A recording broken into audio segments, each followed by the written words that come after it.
यहाँ आपको अपडेट करेंगे। चीन के 4 रोज़ा दौरे पर मौजूद chief of army chief general Asim Munir people's liberation army के हेडक्वार्टर पहुंच गए, जहां उनका वालेहाना इस्तकबाल किया गया। आर्मी चीफ को चाको चौबंद दस्ते ने गार्ड ऑफ ऑनर पेश किया। इस बारे में मजीद जानेंगे टॉन न्यूज़ इस्लामाबाद के ब्यूरो चीफ इफ्तिखार शिराजी से। जी इफ्तिखार शिराजी, अपडेट कीजिएगा।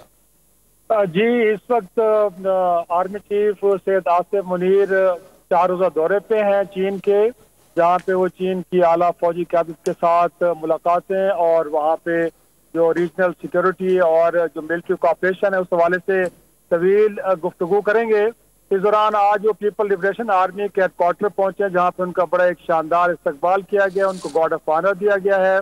और इस दौरान दोनों तरफ की जो फौजी क़यादत है उनके दरमियान मुज़ाकरात का आगाज भी हुआ है, जिसमें बताया जा रहा है कि जो दोनों मुल्कों के दरमियान फौजी तावन है उसके ऊपर गुफ्तगू हुई है और साथ खत्ते में अमन अमान की सूरत हाल को कायम उदायम रखने के लिए दोनों मुल्कों की जानिब से जो है वो एक अज़म का इजहार किया गया है।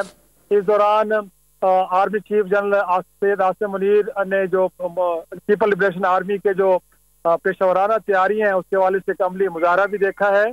और इस दौरान उन्होंने सराहा है कि जो चीन की मुसल्लह अफवाज हैं वो बड़ी मुस्तैद और बड़ी पेशेवराना है, इस हवाले से उन्होंने उसकी तारीफ भी की है। तो अब बताया जा रहा है कि आज इस दौरे का जो पहला रोज है और इस दौरान उन्होंने चीनी क़यादत जो फौजी क़यादत उनके साथ मुलाकातों में जो सिफाही अमूर है उनको वज़ीर बयान है। जी, चीन के 4 रोज़ा दौरे पर मौजूद chief of army staff general Asim Munir people's liberation army के हेडक्वार्टर्स पहुंच गए हैं। अपडेट कर रहे थे हमें इफ्तिखार शिराजी, आपका शुक्रिया।